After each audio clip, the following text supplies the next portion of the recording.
Bukod kay Inang Reyna Marian Rivera, may mahalaga ring role sa bagong Encantadia ang asawa niyang si Dingdong Dantes.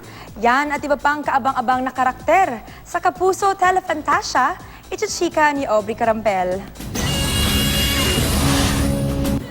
Ang kaharian ng Lireo ang tahanan ng mga diwata. Kabilang na ng 4 na tagapangalaga ng mga brilyante ng apoy, hangin, tubig at lupa ng Encantadia.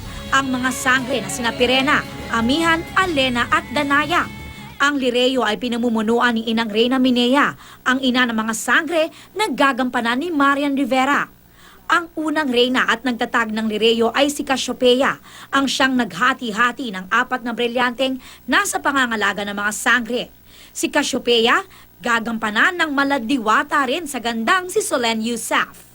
Mahigpit na kalaban ng Hattorya ang Lireo, kaya pinalakas ng mga diwata ang kanilang hukbong sandatahan. Pinamumunuan ito ni Akil, papel na bibigyang buhay ni Rocco Nasino. Sa storya, iibig si Akil sa isa sa mga sangre na si Danaya. I'm looking forward to a new love team, bagong chemistry, something to work on, kaya very exciting. Second in command naman ng Lirean Army si Muros, na gagampanan ni Carlo Gonzalez. Si Pancho Magno naman ang gaganap sa papel ni Hitano, isa ring Lirean soldier na may pagtatangi kay Alena at kalaunan ay sasapi sa mga Hator. Kaalyado ng Lireo ang kaharian ng Sapiro laban sa Hattorya. Ang Sapiro ang tahanan ng mga mandirigma kung saan nagmula si Rakib, ang ama ni Sangre Amihan at ang one true love ni Reyna Minea. Ang bagong Rakim ay muling bibigyang buhay ni Dingdong Dantes. Sa storya, babagsak ang kaharian ng Sapiro sa mga Hator na magiging dahilan ng pagtatago sa tagapagmana ng Sapiro na si Prinsipe Ibrahim. Makikilala siya bilang si Ibarro na gagampanan ni Ruru Madrid.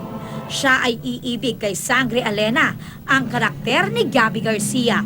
Yung role ni Kuya Dong na yun, parang sobrang challenging. I mean, parang sobrang laki ng part niya dun sa Encantadia. Si Apitong ang kikilalaning ama-amahan ni Ibarro na gagampanan naman ni Christian Bautista. Si Buboy Villar naman ang gaganap bilang Juan Tuk, matalik na kaibigan ni Ibarro.